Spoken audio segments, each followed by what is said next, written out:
Hello and welcome to Storytime with Yaz. Today is Testimony Tuesday, so I am going to share a testimony. Yay!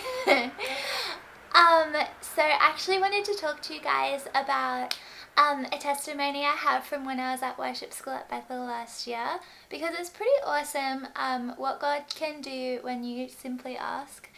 When I was there, I was literally just like, God, like, I don't want to have anything separating me from you anymore. Like, I would love for you to, like, bring up something that I might still be, like, subconsciously believing. I was like, I want to go to, like, the depth of getting, like, the deep root of this thing out. Like, I'm done with it. So I was just praying and I was in worship. And God took me to this memory that I had when I was, like, probably about 5 years old. And in the memory, I actually was like in the shop, this like supermarket with my parents and my brother, and we were walking around the aisles, and near the end of one of the aisles something caught my eye, and I stopped and I stared at it, and I was just like, wow, this thing is amazing.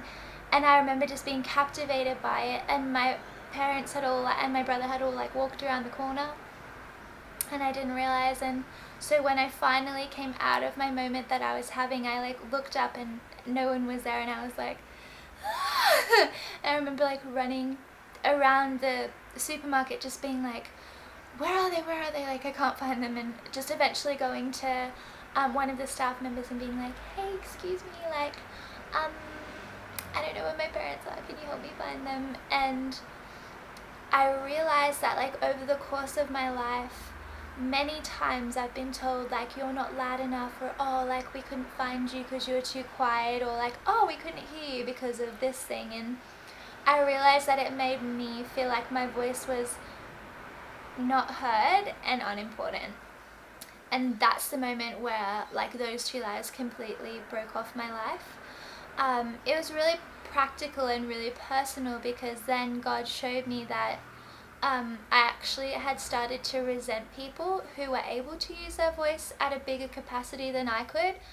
So for example, my dad, in that same memory, the Lord showed me us at the cash register checking out, and my dad was talking to the people in front of us and behind us in the line to the cashier, and I was like, Dad, you need to shut up.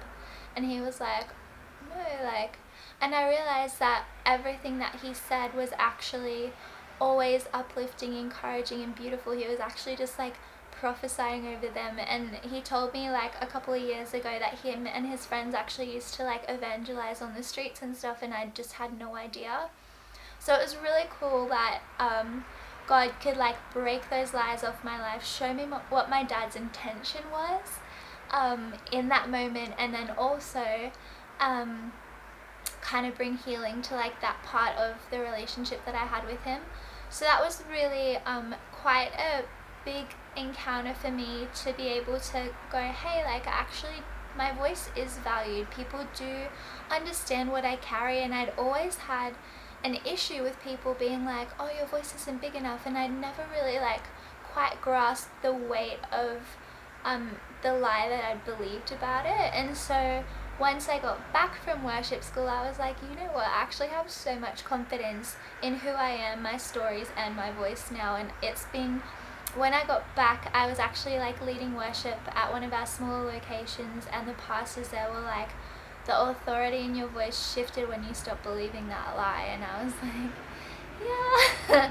My worship, the style of my worship has completely changed, because I'm no longer held back by the opinion of man. I actually am now like just fully facing God and fully releasing what I have to him, and that doesn't matter whether I'm like BBing on a Sunday or in choir at our main location, or if I'm leading, like song leading at like Ipswich, our smaller location. It's something that I carry and something that I hold personally, and it's been the same in like a small group setting or in a discipleship setting. I'm able to just like confidently share who I am and share my testimonies, and I've grown a lot by just teaching.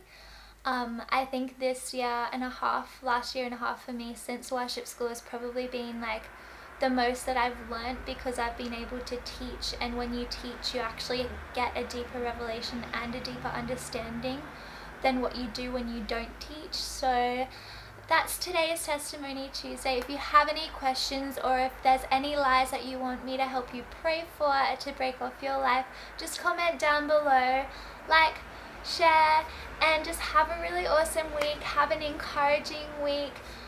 Share your testimonies down below if this has set you free too, because I want to partner with you and just be excited with you. I want to respond to what God's doing in you as well. So have a lovely week, guys, and I'll see you on Thursday for more stories.